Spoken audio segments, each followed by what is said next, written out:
I'm a licensed clinical psychologist, and I'm an ASEC certified human sexuality educator and an associate professor in clinical psychology. So most of the time, my full-time job is teaching in a doctoral program. And in that role, I focus on diversity issues. We call it the course stream manager for all those courses in our program. So I manage that and work on assignments and pick readings and things for all the classes.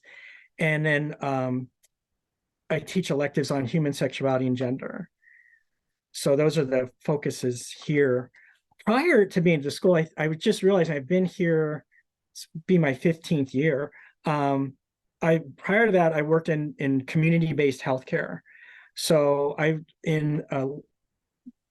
mostly in gender and sexual minority-based organizations, Howard Brown Health, which is a primary care organization with interdisciplinary care, and Center on Halsted, which is the LGBTQ social center for Chicago, really for the Midwest. It's huge. So I worked at both of those places for a while, and prior to that in other community-based settings. But I have that background in community healthcare, and have always been interested in health and sexual health. And on top of that, then I have always had my private practice, which is focused on sexual and gender minority folks, as well as HIV issues. You've been busy. Now, I forgot one other thing I wanted to mention, that I have another group called Projects Advancing Sexual Diversity, which is a not-for-profit that I direct. And it's comprised of my current students, graduates of our program, who have all done their doctoral work on researching some element of human sexuality. So we have different projects going. We're working on a project right now to put together a very quick, I keep saying it, digestible, well-researched video for healthcare providers on gender-affirming care that we'll get out on the social media. Hopefully, where are we? Hopefully later this winter. But that's one of our projects. There's just so much noise out there that is so misinformed about gender affirming care that we really feel like we need to counter that with something that's engaging and short enough that someone can watch it while they're sitting down having lunch, between patients. I think that is the challenge, is that people are gravitating towards sources for their information that may be more overall entertaining than the peer-reviewed journal, but it's clearly not as sound or factual or true. And to be honest, that is one of our goals with these interviews, is to give the experts a platform and a voice, and have them share what they've learned through their actual research or time with clients and patients. Yeah. So that's incredible work that you're doing. Well, and part of why we landed on that is, and this is, I guess I'd say my life's mission, is to get human sexuality integrated into my profession. Psychology does a horrible job of educating its professionals on sexuality. But you know what? Medical school isn't any better. Social work school, no better. Counseling, also. But all of us that come out at healthcare providers, whether it's mental health or physical health, don't get trained on this. So to your point, that there's all this stuff out there, people don't have any background in their training to counter these narratives that are talking about, gender affirming care is mutilation. Gender affirming care means these children will never be able to have children later on. They won't be fertile. They won't be able to experience orgasms as a result of puberty delaying hormones. All this stuff it's not just the general public, it's healthcare providers that don't have the knowledge to counter that. And that's why we want to do this very well-researched, very engaging video to put that out there. But anyway, like I said, that's sort of, I guess if there's one thing I'm working on all the time, it's like, how do we get human sexuality into healthcare training? And it's gotten better in my program because I've been here 15 years. I've been working on it. Where you would say, bring up orgasm, say the word penis, clitoris in a class, in a graduate school class, and you hear snickering. Yeah. And it's like, wait a minute, wait a minute, wait a minute. Like, how are you going to talk to people about sexual health, sexual functioning, developmental aspects of sex? I mean, most programs do not address sexuality when they're doing developmental psychology, talking about if you're learning to work with adolescents, you damn well better know something about sexuality. And I would say for any lifespan, if you're talking about working with older adults or geriatrics, you should know about sexuality at that part of a person's lifespan. But we don't have that. So my mantra is, trying to get more sexuality classes out there. But one human sexuality class, I teach that, and it's not adequate. It's not enough. You can't possibly cover everything in practice. So what we really need to do, which is what I think we've been working on now for years in my field, is integrating diversity and multiculturalism into all of our classes, into our assessment classes, our treatment classes, our research classes. That's woven in. And we need to do the same thing with around human sexuality. We can't just talk about it as a standalone thing. We need to have it as part of our developmental psychology, part of our biological bases classes, part of, how we do therapy. And people are teaching relationship and marital therapy, and they're not addressing sex. How does that work? It, Even as you were mentioning, mental health professionals not really having any education, formal education in regards to human sexuality, I was wondering, well, how many people are suffering mentally in some way, shape, or form due to something around sexuality, either lack of connection or sexuality, confusion around sexuality, which I think there's a lot of, because we live in this environment where we're not encouraged really to explore and know that part of ourselves. But because it is a part of ourselves, when it goes unexplored, it could potentially have issues or cause issues. I'm curious your thoughts on how much sexuality affects mental health, in your opinion. I think it's as important a part of asking about mental health as asking about what medications are you on, what is your nutrition like, because we're embodied minds. Our emotional and cognitive lives are not separate. They're part of our what's happening with us physically. And to tie that in with the prior point, it's like when I do the human sexuality class, part of it is just briefly like basic anatomy. I want the students to know the parts, and it's always very disconcerting when and mostly I have female students, when I have the chart with all the labels, and they don't know the parts, their own parts. So how are they going to talk to other women about those things? So how are you going to talk to people about just normative things that, to the point you're raising, that will present as mental health issues? So thinking about an adolescent boy, who has, no one's talking about sex, no one explains them, and they're having nocturnal emissions because their body is producing massive amounts of hormones and massive amounts of ejaculate, and it's coming out at night, and they think there's something wrong with them.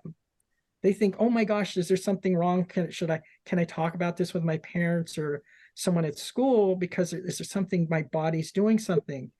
And so we really need this age appropriate discussion starting from kindergarten to the grave about like how does our body function and what is it? And that idea about why aren't we doing that is, think about how we're not taught to make this part of our daily conversation. We're taught as children, to talk about our wee, our pee. We don't talk about these parts, and it's something like they're kind of like, well, those are your private parts, so those things you don't talk about.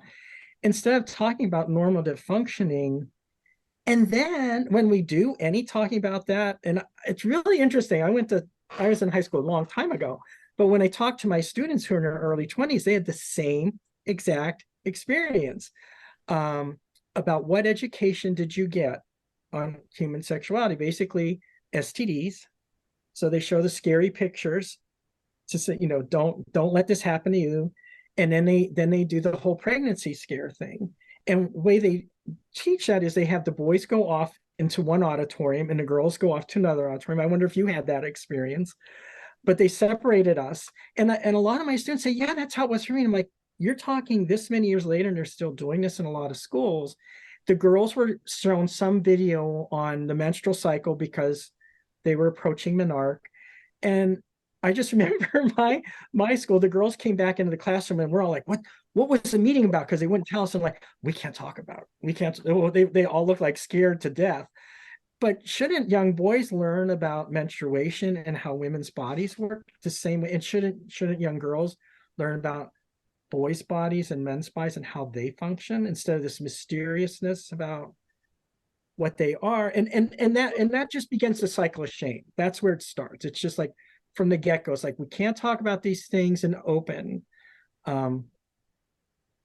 But like you said, there are lots of things that people will present with, and that's why I want to get this integrated into our not just psychology, but healthcare. That it's a normal part of when we do an assessment with somebody, and we do a physical checkup with somebody, do an annual visit. They come in for an initial assessment for counseling or therapy. That we ask these things, and that we're comfortable asking these things because people pick up on that if you're not, and that we're competent to sit with somebody and discuss them.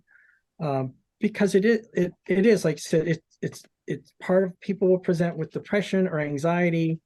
Think about the trauma. How many, unfortunately, the rates of sexual assault for women, but I also say it's overlooked for men, and it's even deeper buried when men are sexually assaulted, and that there can be all kinds of other things going on. Substance problems, PTSD, depression, all kinds of things. And if you don't get to that root of it, you'll never help the person.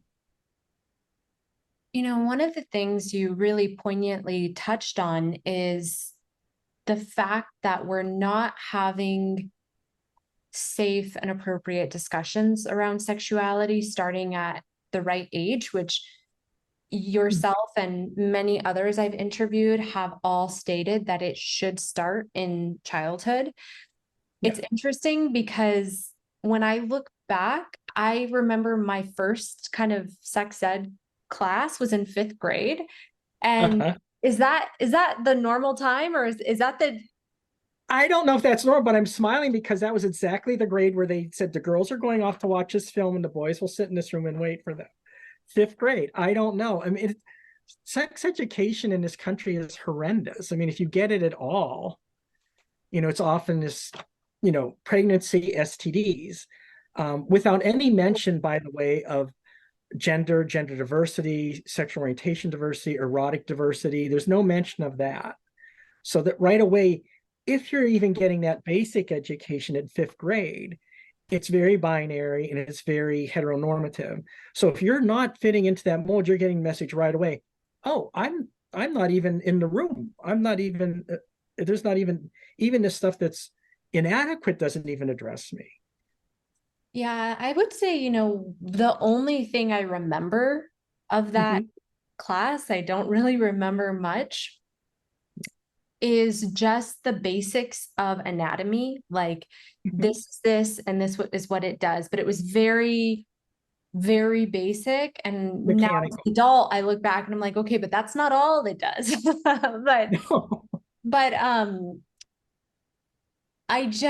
I remember that there was never, ever a mention of sex having anything to do with pleasure.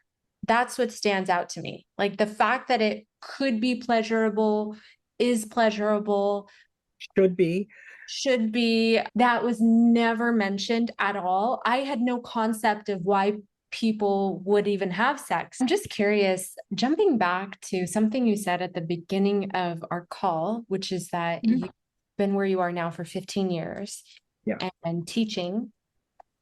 Have you seen a difference in the knowledge that your students have now about sexuality versus 15 years ago? Is there a progression or not at all? Around identity issues, I would say I definitely seen a progression. So students coming in and being able to talk about gender in a very different way than they did 10 years ago. And you know, the idea that gender's on a continuum. It's not just, you know, male, female, and trans individuals, but there's non-binary and gender queer, and it can be fluid for people. A lot of them come in with that. But when it comes down to this stuff that I'm talking about, like sexual functioning, developmental issues around sex, no change.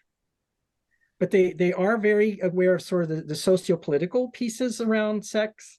They're much more aware of those things. And I'd say last year for some reason, there was this kind of bump in like my students that were using they them pronouns or they she pronouns. There's just like a, you know, a notable number, which I had not seen in prior years, and it's, you know, it's kind of leveled off this year. But I also think that's an awareness, and I really that's something I'm planning to do more work on. Is like, is that political? Is it you know, how do they hold their gender? Like, do they feel this is a physical thing? Do they feel this is an emotional thing? I'm curious about that actually. So I'm very curious read about it. that. Yeah, if you do the research, let us. There's some stuff out there on it, but I don't think, you know, it's like everything else, it's multi-determined. Of It's course. not a single thing. And no one should question if someone says I use they pronouns and they present as, you know, what we conceive of as male or completely as we conceive of as female. Why should we question that? We don't teach people, like, how do you talk to them about sex in very meaningful, very direct and intimate ways. I mean, I always say uh, I think therapy is like so much more intimate than sex in a lot of ways, because someone is really stripping themselves bare emotionally, psychologically, and you know these things about them are very vulnerable. So I think we have to move carefully when we get into sex. But if we're also leaving that out of the room, then we're not talking about their whole well-being. And when I say talk about in a room, you know, like you had brought up earlier, we're missing things when we're doing our diagnostic and assessment work about what could be the etiology of something or contributing to someone's symptoms. But also, we shouldn't just be talking about, oh, where are things going wrong, or what do we need to fix. We should be talking about, how do we optimize pleasure in your life? How can, okay, you know, you ask a general open-ended question about sex, and it's okay. So how would you like that to be better? Do you think that area of your life could improve? God forbid that we talk about pleasure as healthcare providers. Well, what does happen in people's lives, in your patients' lives, when they do optimize pleasure? They get healthier. That I would just, one of the things I was running around doing this morning was I'm pulling these articles for a presentation I'm doing in November on using sex as part of healthcare. And there are a number of articles. One was on hypertension. I haven't gone through them all entirely, but talking about like frequency of sex, frequency of orgasm, and it can be, you know, solo sex or partnered sex, and the decrease in cardiovascular incidences in some people, and the increase in health. And I remember long ago seeing a study that talked about men, and there was a correlation between how often they had ejaculated, how often they had orgasms, and their biological health. So, you know, if you were having sex on a regular basis, your body was functioning in this way, it actually helped other parts of your physical system. And we don't think about that, but it's like sex is part, like I think of sex as this integral as eating. You know, it's part of what our body needs in many, many, many ways. But if we learned anything during COVID, it was that the human body needs to be touched. The human body we need those things. That you know, I think the epidemic things we're seeing around depression, post-COVID, if we really are post-COVID, that's a big piece of it, that people were denied physical touch, physical contact with other people. And that, I always say, what's the biggest sex organ we have? Our skin. Our skin is an organ. We have, I forget how many cubic feet of skin. Every part of that can be an erogenous zone. It's interesting because obviously during COVID, platforms like LiveJasmin saw an Yeah. increase Yes. because people were deprived not just of touch, but of connection in general. Yeah. And, some people rely on the people they see at work for connection. They don't have the other people in their lives. Some people rely on forms of connection that were taken away due to the pandemic.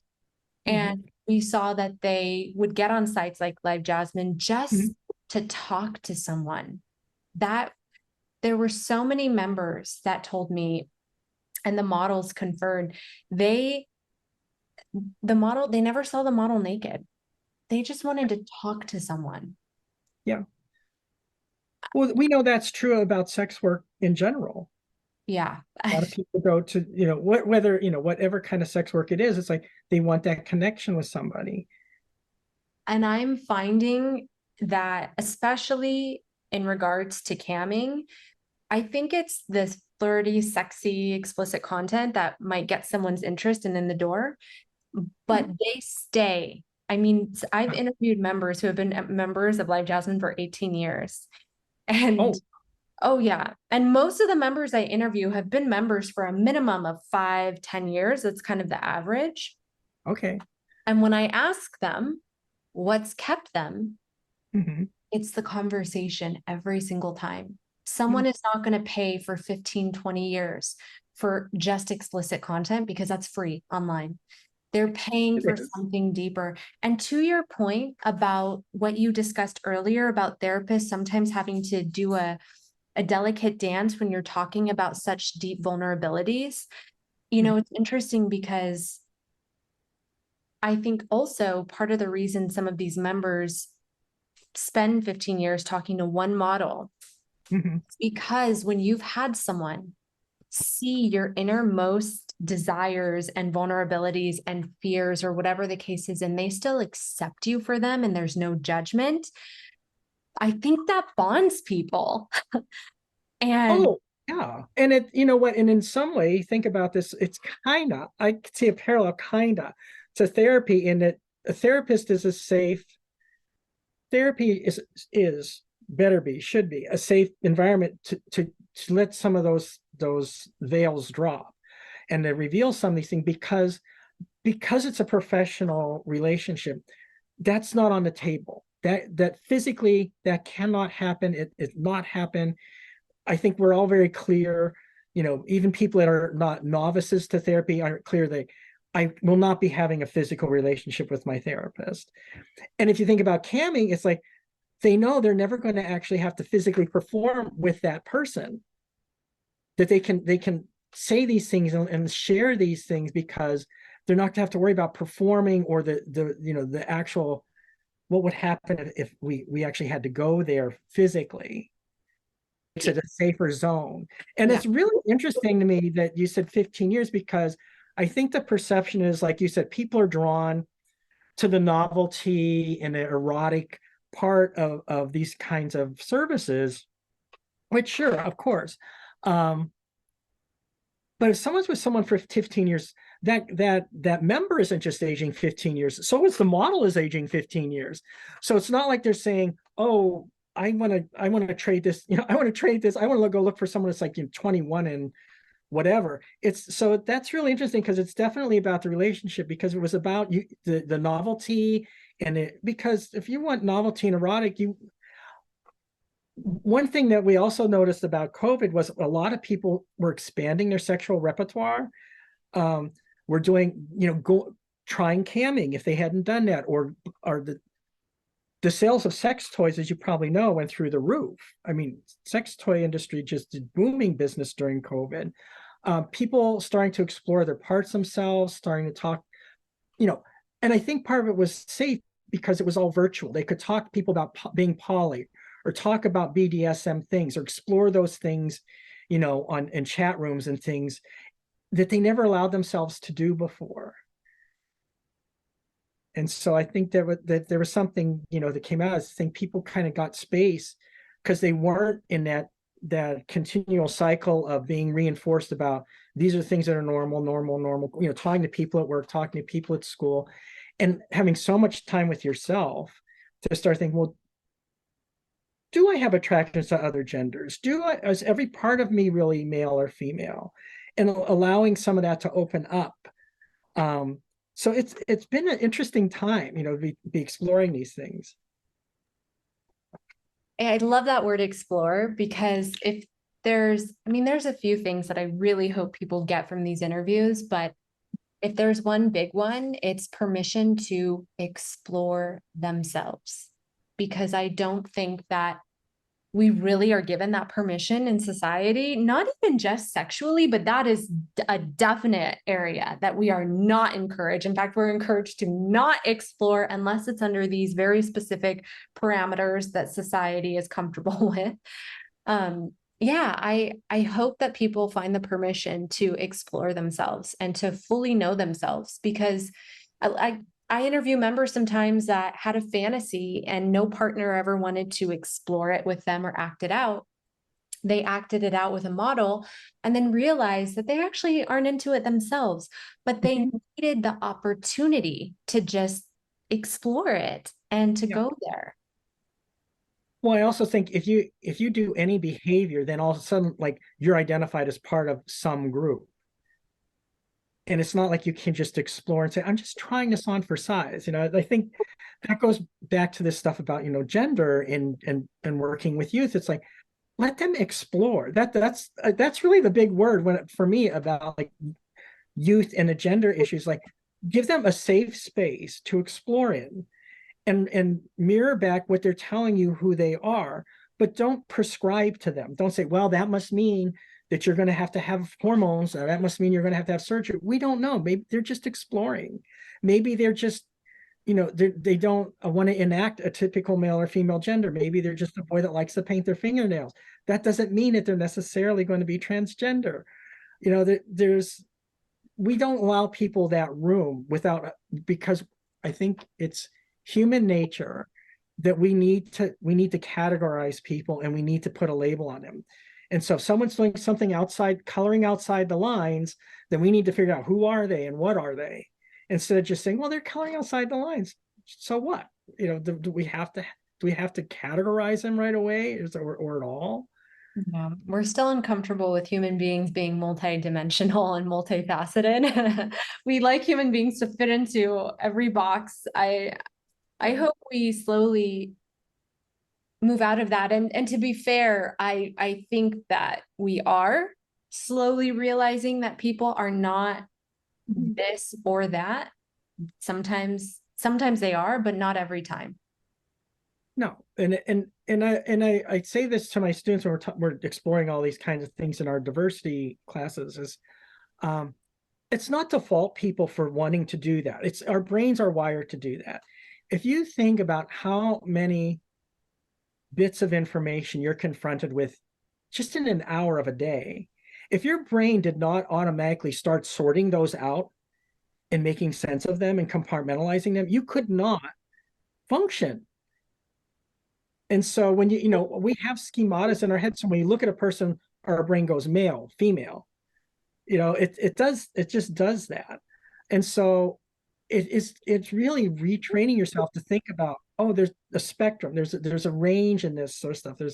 And that's natural. That, you know, I was a biology major before I got in psychology, and I always say, you know, from what I gathered when I was taking those classes is nothing in nature is always black or white. Everything is on some shade of a continuum. Things can be distributed in sort of a bimodal way where they kind of cluster mostly around two things, but there's always all this variance. And we can look at the animal kingdom and find all kinds of sexual behaviors, all kinds of gender constructions. And so when people say that isn't natural, I say, well, let's have an education about what's in nature. Let's talk about, you know, I can give you some animal models that'll probably disturb you.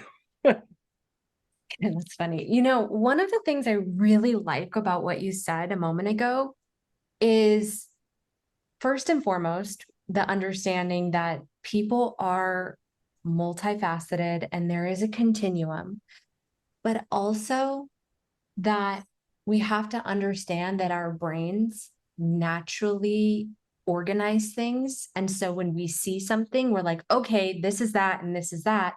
Because what you said to me lends compassion to both sides of the spectrum Mhm. that's to kind of be developing. It's for those that really are in a continuum in an area that most people don't understand. Yeah. That is natural, and let's have compassion, but also for the people that are organizing this or that, Mhm. having compassion for them too, because our brains do that, and so. Yeah, that's why I say that it's not a fault. It's just we need to understand that we do that. And then that gives us room to challenge it. And it gives us room to like say, okay, I understand my brain does that, but you know, what, I understand why, but I can also make room for there to be more than two choices. If there was one thing that you could tell everyone in the world about human sexuality, one message that, like, your message right now is going to be broadcast to every single home and office and social place in the world, what message would you give that you don't think the world is quite getting yet? That's wow. I wish that what power. I guess, simply, and it would go beyond just sex, but just suspend judgment. Before you go there, stop for a minute, think twice before you leap to a conclusion or say something or judge something. Just suspend that. Where I've been what 30, my doctor 34 years ago. And I was saying last night in class, there was a point where I felt society was going in a direction. I thought, are we going to need to focus so much on these diversity classes in our program? And then the climate has changed and we needed it more than ever.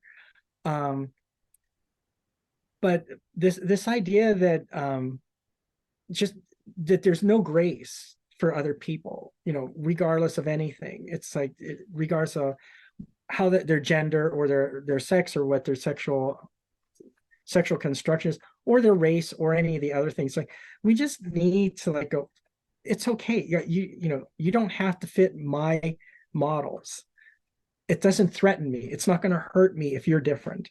One of my little tagline too is I think about sex as food, in that it serves many, many functions. So if you think about food, sometimes you just need food. You run to McDonald's and get something, and you just need. So sometimes that's like sex. It's like I just need to get off. I just need that, So that's fine. Sometimes you want to have a long multi-course meal, and that's what sex can be like. That sometimes you want to have a meal where you're connecting with somebody, and you're sharing, and you want to share that with them. It's like if you I think that analogy works for a lot of people, thinking about like how many different ways we use food in our culture, and think about that's also reflects, sex is the same way. If you think about sex should only be, between married heterosexual cisgendered people for procreation. Like, wow, that's pretty limiting. Um, but it can serve so many other things. And you're talking about shame, and all those ideas, and talking particularly, I worked a lot with gay men, saying, they would say, I would never go to the bathhouse, or I would never do this. And I'm like, well, okay, tell me more about what is it about that? Oh, well, the shame and the stigma. Same people will go to a bar, get fairly drunk, and go home with a stranger. I'm like, what can I said, let's think about that. What's the difference? It's like, well, that's spontaneous. It just happened. And I'm like, okay, but why did you do this? So I needed contact. I needed that. And it's like, okay, so why not do this in a thoughtful way where you go to a place where you're safe, you're sober, they're promoting safer sex, you know, and all these things are there, but it's stigmatized. And it's kind of like what you're saying about the cam. It's like, okay, it's stigmatized, but you know, much better that you do that than do something where someone then is you know, using if you're doing this outside of a protected space where someone can then use that against you, you know, then doing revenge porn or something because you were doing someone that you don't know really well, or things go bad in your relationship, and all of a sudden they're using this stuff against you. It's like, if this is what you want, that's okay. And that's what I'm saying, like camming, same thing. So many different reasons, so many different things that can work for people. And I'm sure you know it's really interesting to people you have long term and the meaning of this. And I'm sure you have people that kind of like they try out different models and they move around, and this is, you know, it's part of how they have some novelty and try different things and maybe different fantasies with different people, and that's okay too. Do you have any clients that use camming, or what are your thoughts on camming? Not that I know, then that doesn't mean they're not. Um, I will tell you, um, over years, I've had students that were doing camming, and we have my group runs a conference at school once a year, and we have different themes each year. And I remember one of our presenters was a licensed social worker who was very transparent about her cam work. And we had a really interesting conversation about how she managed her clinical life and her cam life. And I think this is part of the stigma. I think that there's this part that like these must be women that are desperate. Maybe they're being forced into this. They're, you know, they're financially don't have other options. And I'm not saying those things can't be part. Those things don't happen in the sex industry. But this woman was very bright, obviously, you know, had a graduate degree, had a license, and was very clear that she had regulars, and that she used a professional name, so she was not mixing her clinical practice life. And she worked with a geriatric population, so she said, I kind of have that part of my life, and I have this other part of my life. She says, she found it as a fulfilling part of her life. She liked it. It gave her an outlet to explore sexually. She had connections with her clients. And she says, I'm not doing this because I have to. And I don't see this as a major part of my identity, but it's something that I choose to do. And I'm very clear about the reasons I choose to do it. And so it was very empowering for her. And it was like and amazing. Like she had no shame around it, you know, not like she was just very, and it was such a good thing for us to have presented at at our campus about like really challenge people to think about how they view these things. Absolutely. It's interesting because, there are a significant number of models on Jasmine who are millionaires. And I've interviewed some of them, and they'll say, yeah, I took a break for a year and I missed it. And they came back. They didn't come back because they need the money or have to work. They came back because they missed the work and they wanted to work.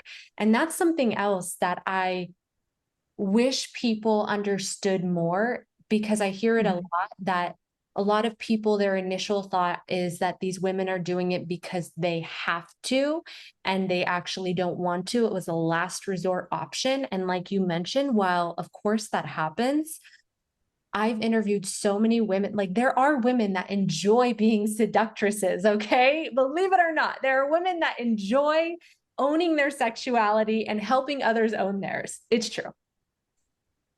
Well, wouldn't that be very validating? Wouldn't that be a positive thing?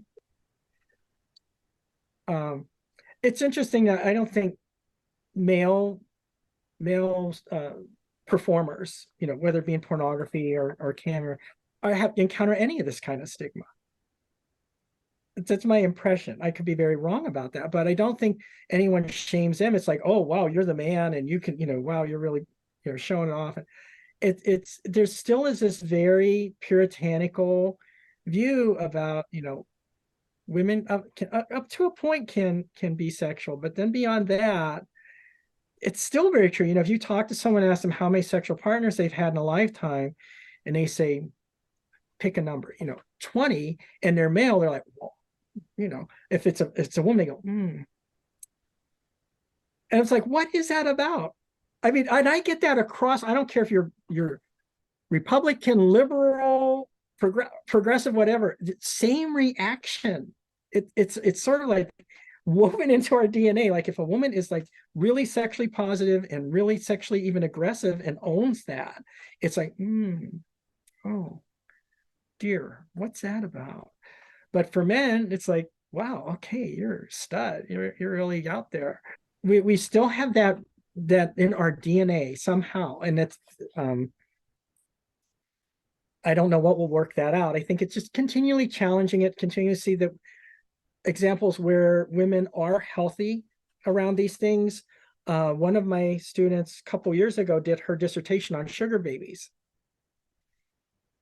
Yeah, and found a lot of not surprising, and you probably know this, that there's a lot of graduate students in that field, and I know there are a lot in camming, because it's a very convenient source of money.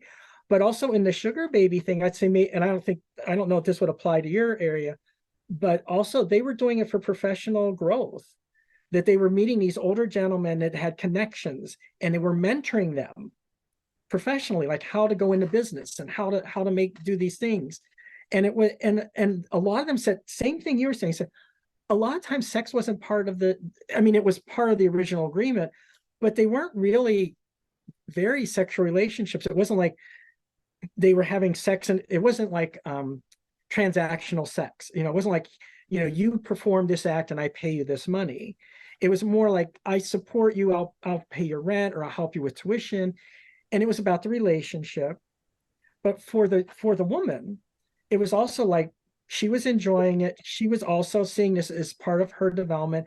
And that particular study was like, we were looking at like, is this something that someone embeds in their identity and then feel like they carry it with them? And they felt like they're very easy to detach that. And some of these women had, regular boyfriends who knew that they had the sugar baby relationships and maintained those very healthy relationships in addition to that. And so this idea that women are being, coerced or forced into things is, again, that happens. But I think in these areas, where I think women have a lot more agency about how these transactions occur, there's a lot of boundaries. They have a lot of control over what happens and what doesn't happen, and also over the financial part of it.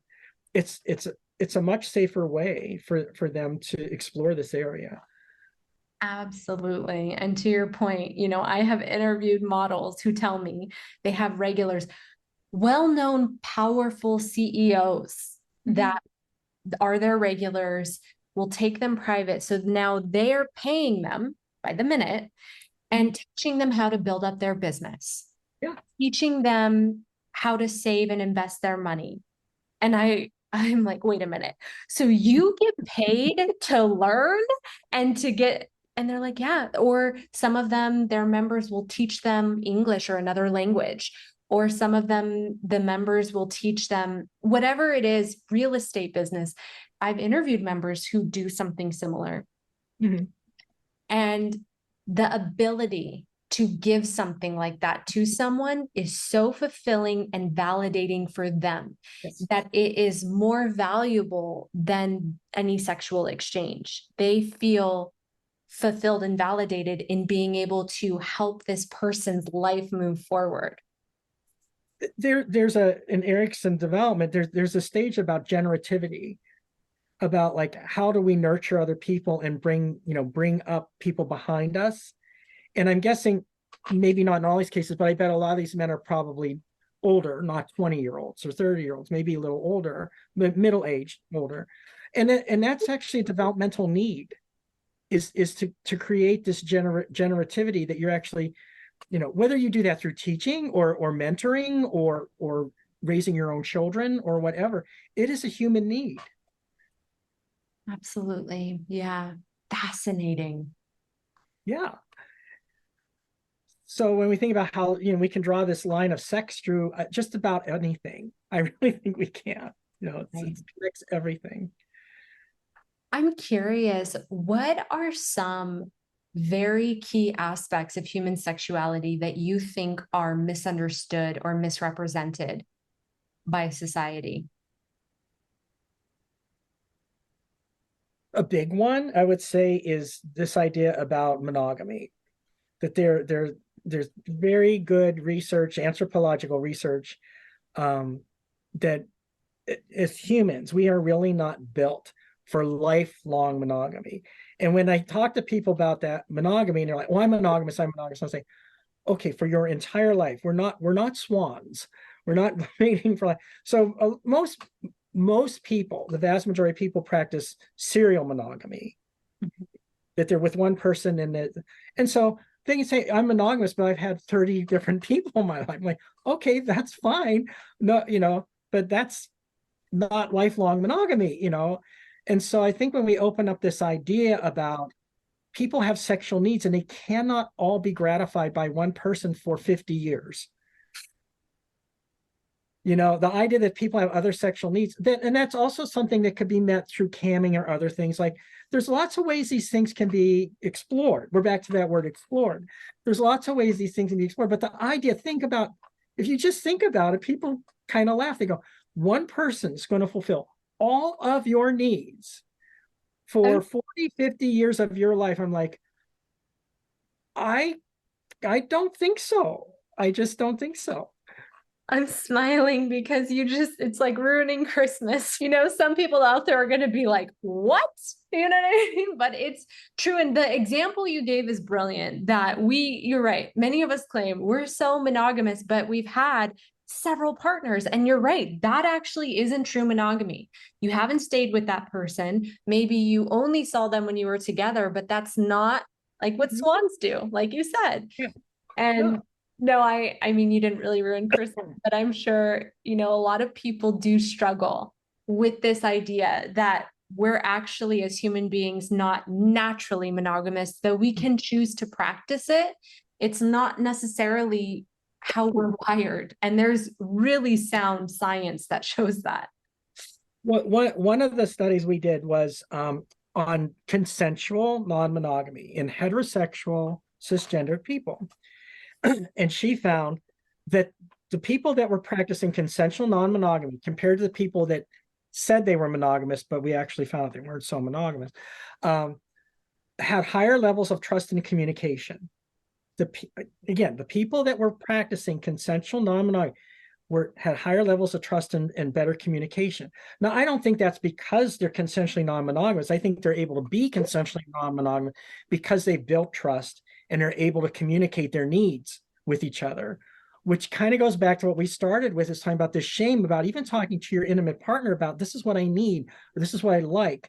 And this is like, and I don't expect you to be able to do everything, but that idea that you could do it. So that's what she found, right? We go to the American Psychological Association convention. She presents her poster that says this. People come by, they read the poster. And then this happened over and over again. They would turn and they say, "So consensual non-monogamy doesn't work." And she's like, "My results here just say that this is actually, people have better, but their brain could not get around the idea. They read it and they just had, well, oh, this must actually be really pathological that they're doing this. Like, no, we're talking about consensual, where people sit down and talk about this and agree, to boundaries and rules and how this is going to operate. And they just could not get these are psychologists, they could not get their head around that. No, these people had higher levels of functioning in their relationship. And other studies have found that too, not just this one. But this idea that somehow that has to be, it's cheating or it's broken or it's dysfunctional. It's like, no. Yeah. Yeah. And I believe too, why it makes sense to me that people who were consensually non-monogamous had higher levels of trust, because you have to be so explicit with the communication. And that is actually one of the huge downfalls of traditional monogamous relationships. There's a lot of gray area that is not usually discussed, even down to, well, okay, are you okay with flirting? Are you okay with fantasizing about something else, which is Mhm. a natural instinct in a human being? It makes sense that someone who sits down and says, hey, let's be honest about how we feel about other people and these inclinations, and what are you okay with? Can that work for me? Okay, great. It's like this camaraderie where you don't have to lie about anything, you know, in the ideal scenario. A really fascinating work.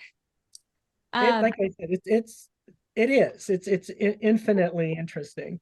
I'm learning that, you know, interviewing so many experts like yourself and learning different facets of human sexuality. I see why this is just an infinitely interesting profession.